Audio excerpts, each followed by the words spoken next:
오늘 하나님의 말씀은 시편 129편 1절로 8절. 129편도 8절까지 이르는 이제 짧은 단락인데 성전에 올라갈 때 불렀던 노래입니다. 순례자의 노래이기도 하고요. 근데 하나님께서 우리에게 말씀을 주실 때 방언으로 주셔서 우리가 깨닫지 못하게, 그러니까 외계어로 주시지 않는다 이 말이에요. 항상 그 당대의 사람들이 이해할 수 있는 것. 여기 보면 이건 농사와 연관된 이미지예요. 그래서 1절로 4절 단락이 이제 믿는 자들을 억압하는 그 원수들에 대한 회고. 근데 이게 쟁기질 이미지예요. 농사할 때 쟁기질 쭉 예전에 제가 자랄 땐 소가 쟁기를 끌었는데 이제는 다 경운기를 지나서 트랙터로 이렇게 쟁기질을 한단 말이에요. 밭을 갈아엎어 가지고선 흙을 떡는 부숴서 이랑과 고랑을 만드는 거죠. 그 다음에 이제 그렇게 해서 씨 뿌리고 그렇게 되면 추수를 하잖아요. 그래서 5절과 8절 두 번째 단락은 추수 이미지를 구성으로 해서 이제 이 교훈을 정하고 있어요. 찬송도 하고. 첫째 단락은 1절로 4절은 이 백성을 괴롭히는, 주의 백성을 괴롭히는 원수들 보복해 주시옵소서 하는 겁니다. 봅니다. 이스라엘은 이제 말하기를 그들이 내가 어릴 때부터 여러 번 나를 괴롭혔도다. 그들이 내가 어릴 때부터 여러 번 나를 괴롭혔으나 나를 이기지 못하였도다. 밭가는 자들이 내 등을 갈아 그 고랑을 길게 지었도다. 여호와께서는 의로우사 악인들의 줄을 끊으셨도다. 이제 출애굽을 해서 그 이집트의 강제 노역, 혹독한 그 노역에서 이제 해방되어서 가나안 땅에 들어왔더니 하나님 말씀대로 살지 못하니까 가나안 이방 민족을 여호수아의 인도 아래에서 몰아내고 땅을 차지했는데 그들을 절멸시키고 하나님 말씀 따라 순종하면서 그들과 통혼하지 아니하고 그들과 교류하지 않으면서 그들이 섬기는 신들을 따르지 않아야 되는데 이게 이제 눈에 보이기에 참 좋잖아요. 그들이 음란하게 눈에 보이는 신들을 만들어 놓고 섬기고 온갖 음식, 술로 그냥 먹고 마시고 그냥 뛰놀고 그렇게 음란하게 섬기고 그러니까 그게 눈에 보이고 그게 연약한 심령에 넘어가는 거예요. 그러니까 그것도 하고 그렇게 우상도 섬기고 또 여호와도 섬기는 거예요. 이 여호와를 완전히 떠나가지고선 그 우상, 가나안 우상들만 섬기는 그런 일이 아니에요. 이스라엘 민족 전반적으로 다 보면. 그리고 왕들 또한 그런 거예요. 솔로몬이 우상을 들여왔을 때 여호와의 성전을 솔로몬이 지어서 성전을 완전히 없애버린 게 아니거든요. 성전에서 드리는데 자기 왕궁에 자기가 맞아들이는 이국 공주들, 이집트 공주를 비롯해서 뭐 주변에 암몬, 모압 뭐 등등 뭐 이런 여러 공주들이 섬기는 몰락이나 뭐 이런 온갖 아세라, 바알 다 들여와서 음란히 똑같이 섬긴다 이 말이에요. 그러니까 혼합 종교가 돼서 양쪽을 양다리를 걸친 거예요 이게.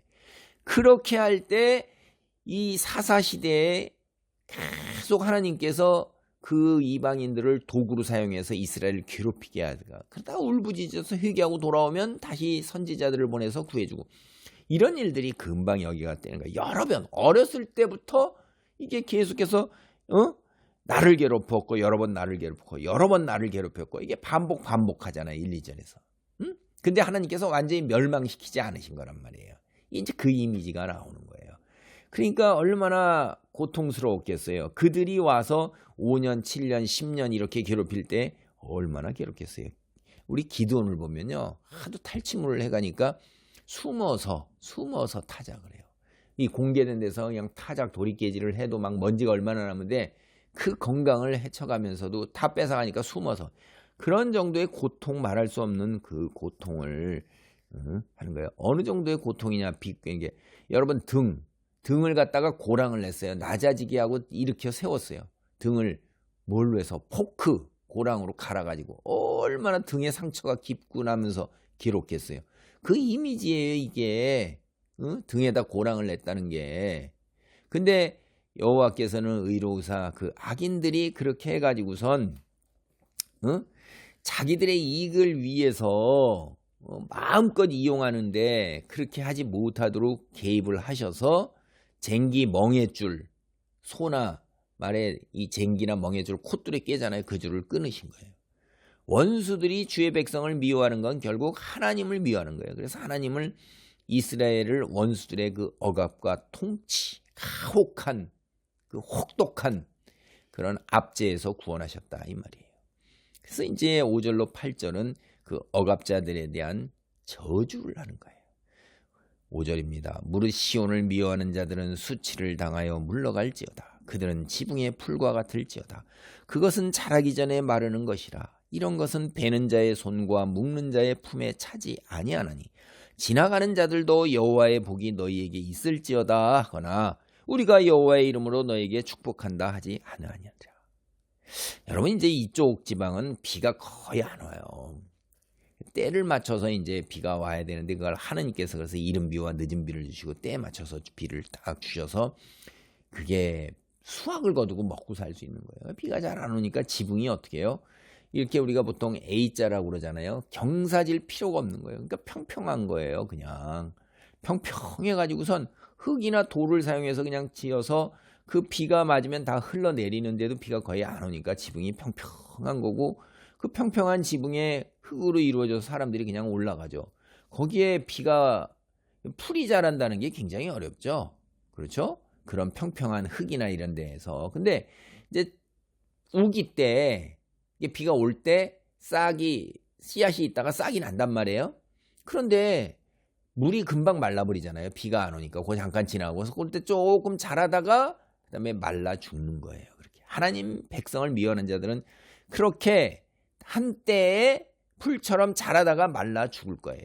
그리고 그 풀, 이 고대 근동에서 풀이 짐승의 먹이잖아요. 그러니까 풀 베는 자들을 사람들이 지나가면 사람도 많지가 않잖아요. 기하니까 사람을 보면 반갑잖아요. 풀 베는 자여 내게 여호와의 복이 있을지어다. 내가 그 베는 풀로 내 가축이 번성할지어다. 이렇게 이게 인사예요.